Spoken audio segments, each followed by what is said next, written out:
बिस्मिल्लाहिर्रहमानिर्रहीम। अस्सलाम वालेकुम नाज़रीन, आप यूट्यूब चैनल देख रहे हैं, मैं इमरान खान। तो इन्हें लगा ये इमरान खान से भी जीत जाएंगे, लेकिन दुनिया बहुत आगे निकल गई थी। अब पिछले साढ़े 3-4 साल से ये अपने आप को भी धोखा दे रहे हैं और पाकिस्तान की आवाम को भी धोखा दे रहे हैं और अपने साथियों और सहूलतकारों को भी धोखा दे रहे हैं। यानी सबसे पहले इन्होंने धोखा दिया कि इमरान खान की हुकूमत गिरा लेना, फिर सब ठीक हो जाएगा। हुकूमत गिरा ली, कुछ भी ठीक नहीं हुआ, लोग बाहर आ गए। फिर कहा जी कि पीडीएम की सरकार बना लें, सब ठीक हो जाएगा, फिर भी कोई ठीक नहीं हुआ। मीडिया को कंट्रोल कर लें, फिर भी कोई ठीक नहीं हुआ। एहतजाज को ताकत से ज़रा एक दफ़ा कुचल देते हैं, जो इन्होंने इसमें सिलसिला शुरू किया था मई 2025 में, वो भी करके देख लिया, फिर भी कोई फ़ायदा नहीं हुआ। फिर जनाब इन्होंने अपोज़िशन लीडर अपनी मर्ज़ी का बना दिया, ये कर लेंगे तो काबू हो जाएगा सारा कुछ, फिर भी कोई काबू नहीं हुआ, कुछ नहीं हो सका। फिर इन्होंने बाद में तहरीक-ए-इंसाफ से उनका इंतखाबी निशान भी छीन लिया कि जनाब इंतखाबी निशान ले लेंगे, बस यहाँ मसला हल हो जाएगा। मसला फिर भी हल नहीं हुआ। इमरान खान साहब को पकड़ के जेल में डाल देते हैं, जेल में डाल दिया, मसला फिर भी हल नहीं हुआ। इसके 10-20 हज़ार बंदे उठा के जेल में डाल देते हैं, वो भी कर दिया, मसला फिर भी हल नहीं हुआ। 1 लाख से ज़्यादा बंदों पे मुकदमा दर्ज कर देते हैं, कोई बंदा मंजर-ए-आम पे आएगा ही नहीं इलेक्शन के लिए भी, वो भी करके देख लिया, मसला हल नहीं हुआ। लेवल प्लेइंग फील्ड ही छीन लेते हैं, वो भी छीन के देख लिया, मसला फिर भी हल नहीं हुआ। ये हर काम करते हुए यही सोचते रहे कि ये आखिरी काम है, ये करने के बाद हम सब ठीक कर लेंगे। इगवा बराए बयान हम करवा लेते हैं, जबरी गुमशुदगियाँ करते हैं, उससे मसला ठीक हो जाएगा, फिर भी मसला ठीक नहीं हुआ। फिर 8 फरवरी को इन्होंने जाली फॉर्म 47 जारी कर दिया, धांधली करके कि अब तो मसला ठीक हो ही जाएगा। लेकिन फिर एक नया मसला शुरू हो गया। यानी हर वो चीज़ इन्होंने जो की, ज़बरदस्ती पार्टी छुड़ाई रहनुमाओं से, इमरान खान को अंदर डाल दिया, उसकी बीवी को अंदर डाल दिया, गिरफ्तार कर दिया। तो इन्हें लगा कि जनाब ये मसला अब हल हो जाएगा, मसला फिर भी हल नहीं हुआ।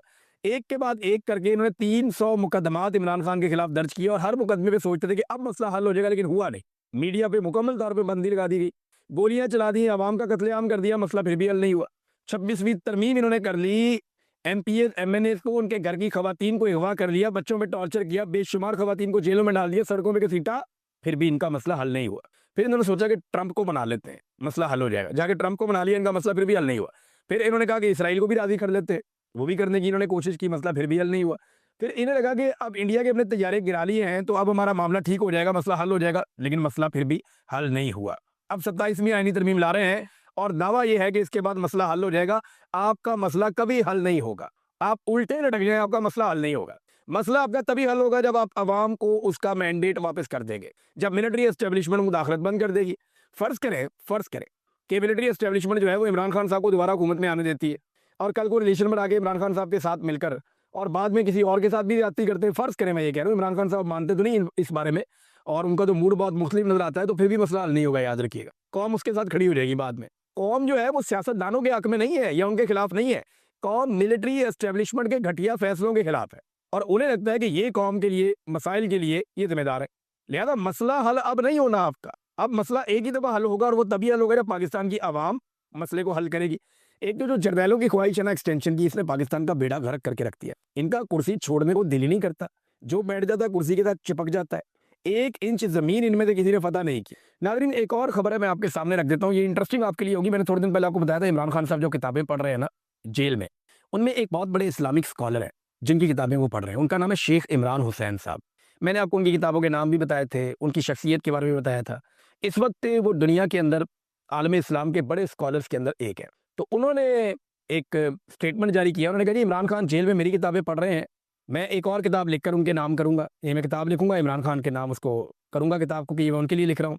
अगर इमरान खान मुसलमानों के लिए आज़ादी की जंग लड़ते हुए जेल में शहीद हो गए तो वो मोहम्मद अली जिन्ना से जा मिलेंगे और अगर रिहा हुए तो वज़ीर आज़म बनेंगे। इमरान खान को बताओ कि तुम अकेले नहीं हो, तुम्हारा ये कारवान जन्नत में जाएगा या इस दुनिया में कामयाब होगा। शेख इमरान हुसैन साहब का एक स्टेटमेंट, इसको उर्दू में ट्रांसलेट किया हमारे एस अहमद साहब ने, सोशल मीडिया एक्टिविस्ट हैं, उन्होंने इसको ट्रांसलेट किया था। मैंने वहीं से पढ़ के आपको सुना दिया, मैंने खुद ये मेहनत नहीं की, लेकिन मैंने उनका स्टेटमेंट सुना है, वो मिलती जुलती ऐसी ही बात है उन्होंने जो की है शेख इमरान हुसैन साहब ने। तो इमरान खान साहब के लिए अब शायद वो एक किताब और लिखे। अभी उनकी काफ़ी ज़्यादा एज है, बहुत ज़्यादा नॉलेज है उनके पास, पाकिस्तान के अंदर बड़े बड़े स्कॉलर्स उनको पढ़ते हैं, सुनते हैं। और मैंने पहली मरतबा मेरा जो तारुफ इनके साथ हुआ शेख इमरान हुसैन साहब के साथ, वो मुझे औरिया मकबूल जान साहब ने करवाया। उनके पास बहुत सारी किताबें थी, तो वहाँ से मुझे पहली मरतबा पता चला था। जब पॉलिसी अवाम के मफाद में नहीं होगी, जिसमें हमें एतमाद में नहीं लिया गया, वो ना हमने पहले कबूल की थी, ना आज कबूल करते हैं और इंशाल्लाह आइंदा भी कबूल नहीं करेंगे। देखिए, मैं एक बात पहले भी कह चुका हूँ, आज फिर कहता हूँ कि पाकिस्तान की मिलिट्री एस्टेब्लिशमेंट के पास इमरान खान एक आखिरी चांस है अपनी इज्जत बचाने का। पाकिस्तानी कौम बहुत आगे निकल गई है। आज कुछ और हकायक वज़ीर आला खैबर पख्तूनख्वा ने बताए। बहुत सारी चीज़ें मैं जानता हूँ, ऐसी चीज़ें जानता हूँ ऑपरेशन ज़दा इलाकों के बारे में जो मैंने वहाँ लोगों से सुनी, अगर आवाम को बताएं तो पाकिस्तान में आग लग जाएगी। तो बजाय कि वो चीज़ें सामने आए, और पाकिस्तान की मिलिट्री एस्टेब्लिशमेंट के लिए मजीद सुबकी और परेशानी की और नफरत की एक लहर जन्म ले, बेहतर यह है कि इमरान खान जैसे मौके से फ़ायदा उठाएं। ये वो वाहिद और आखिरी मौका है आपका जो आपको बैरकों में जाने में आसानी पैदा कर सकता है, आपको इज्जत के साथ अपनी डोमेन में वापस भेज सकता है। वरना इसके बाद आप जाना भी जाएंगे तो लोग आपको जाने नहीं देंगे, लोग आपको चिपक जाएंगे, क्योंकि इमरान खान के बाद सूरत कुछ और होगी। इमरान खान आज भी इतनी शदीद तकलीफ, बर्बरियत, जुल्म, फस्तायत, कत्ल गारतगिरी के बावजूद कहता है मुल्क भी मेरा, फौज भी मेरी। हो सकता है कल कोई और ये बात ना करे, या जो भी कल को ये बात करे अवाम उसकी बात ही ना सुने। तो पाकिस्तान की फौज को होश के नाखून लेने चाहिए। फौजी क़यादत को मैं ये कह रहा हूँ, फौज तो बेचारी, वो तो हमारे अपने बहुत सारे जानने वाले दोस्त हैं, बाप सारे फौज के अंदर, बेशुमार रिश्तेदार हैं दोस्तों के, वो सारे फौज के अंदर। वो खुद भी बेचारे तंग रहते हैं, परेशान रहते हैं कि यार किस चक्कर में डाल दिया पकड़ के हमें। हर बंदा हमें प्यार से देखता था, वो उस तरह नहीं देखता, अनफॉर्चुनेट है।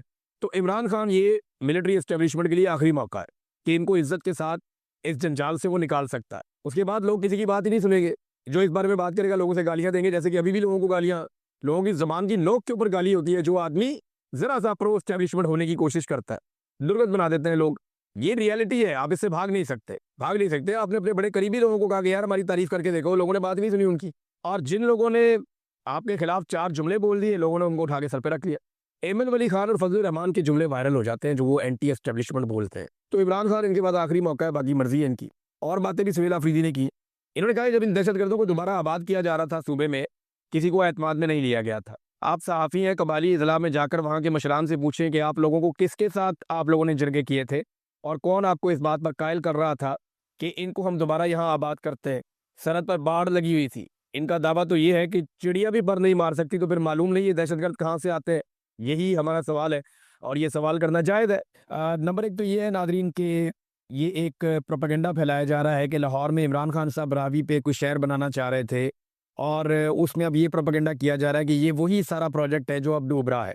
तो आप याद रखें कि इमरान खान साहब ने रूडा बनाया था जो अभी भी मौजूद है, रावी अर्बन डेवलपमेंट, ये एक पूरा प्रोजेक्ट था। तो ये जो अथॉरिटी बनाई थी इमरान खान साहब ने, और इसने एक नया शहर ऐसी जगह पे बनाना था और बहुत सारी डेवलपमेंट थी इसमें। दरिया को जो है वो झील में कन्वर्ट करना था, बहुत बड़ी बड़ी झीलें बननी थी कि इजाफी पानी वहाँ पे स्टोर हो जाता।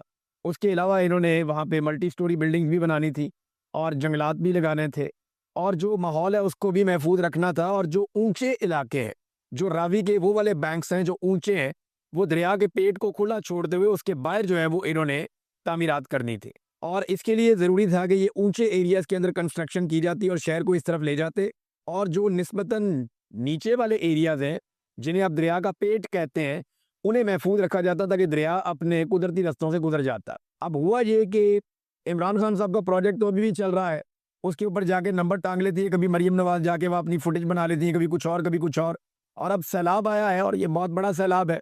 तो उसके बाद जिन सोसाइटियों को इमरान खान साहब मना कर रहे थे ना कि इनको एनओसी नहीं देना, उनके अंदर पानी घुस गया है। इमरान खान साहब ने क्या कहा था, मैंने ये आपको पिछले वीलॉग में सुनाया कि इमरान खान साहब ने कहा कि अलीम खान का प्रॉब्लम ये था कि उसने एक बहुत बड़ी ज़मीन खरीद ली थी दरिया के अंदर, यानी वो दरिया का इलाका है, दरिया की ज़मीन है जिसे अलीम खान ने खरीद लिया था, और वो वहाँ पे ग्रीन एरिया को ब्राउन एरिया में कन्वर्ट करना चाहता था। और ये करते हुए वो वहाँ पे अपनी रेजिडेंशियल सोसाइटी को एक्सटेंशन देकर अरबों रुपया कमाना चाहता था।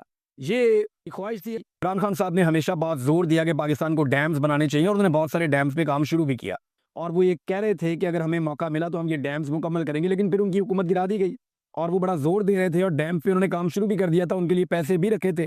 कोरोना आने के बावजूद वो ये काम जारी रखे हुए थे। नाज़रीन, इमरान खान साहब का पैगाम भी आया है जेल से, और इमरान खान साहब की मुलाकातें हो गई, इमरान खान साहब की फैमिली से भी हो गई मुलाकातें। जो है वो इमरान खान साहब की जो पॉलिटिकल लीडरशिप है उनसे भी मुलाकातें हो गई। इमरान खान साहब का जो स्टेटमेंट है पहले वो मैं आपके सामने रख देता हूँ। जो मुख्तलिफ लोगों से बातचीत में जो चीज़ें बाहर आई वो पहले मैं आपको बताता हूँ, और बाद में तफसील से जो है वो इमरान खान साहब का जब ट्विटर हैंडल शेयर करेगा पूरा स्टेटमेंट तो मैं आपके सामने रख दूंगा। तो इमरान खान ने कहा कि एस्टेब्लिशमेंट से खुद बात करना चाहता हूँ अगर वो तैयार है। हुकूमत के साथ बातचीत से मना किया था मगर एस्टेब्लिशमेंट के साथ मुज़ाकरात के लिए कभी दरवाज़ा बंद नहीं किया। अलीमा खान ने बताया कि इमरान खान ने 3 बातों की वजाहत की है। नंबर 1, इमरान खान ने कहा कि नून लीग के साथ किसी सूरत बात नहीं होगी, नून लीग ने पाकिस्तान की अखलाकियात ख़त्म कर दी हैं। इमरान खान ने अमर बिल मारूफ की बात की कि सच के साथ खड़ा होना है। अलीमा खान के मुताबिक इमरान खान ने कहा कि एनआरओ देने वाले सच कैसे बोलेंगे। इमरान खान ने यास्मीन राशिद और अंदलीब अब्बास की मिसाल दी और कहा कि यास्मीन राशिद ने प्रेस कॉन्फ्रेंस नहीं की, वो जेल में है, जबकि अंदलीब अब्बास ने आपके सामने प्रेस कॉन्फ्रेंस की, वो आज़ाद है। इमरान खान ने शाह महमूद कुरैशी की मिसाल दी साथ में कि देखिए वो भी जेल में है, साइफर केस खत्म हो गया लेकिन वो अभी तक जेल में है, ये भी इमरान खान साहब ने कहा। इमरान खान ने कहा कि 26वीं आईनी तरमीम के बाद इंसाफ दफन हो चुका है। हालात ये है, हम भी जब अदालत जाते हैं, जज कहते हैं इनके हाथ बंधे हुए हैं। 26वीं आईनी तरमीम के खिलाफ आवाज़ उठाने का कहा है। अगर एस्टेब्लिशमेंट बात करना चाहती है पाकिस्तान के बारे में तो इमरान खान साहब तैयार हैं। इमरान खान ने कहा कि पाकिस्तान के लिए बातचीत करने को तैयार हूँ। लोग हमसे रोज पूछते हैं कोई डील होने लगी है, 26वीं आईनी तरमीम पर असेंबली में आवाज उठानी चाहिए। सलमान सफदर को इमरान खान ने कहा था कि अलकादर केस में सारी क़यादत आपको सपोर्ट करेगी।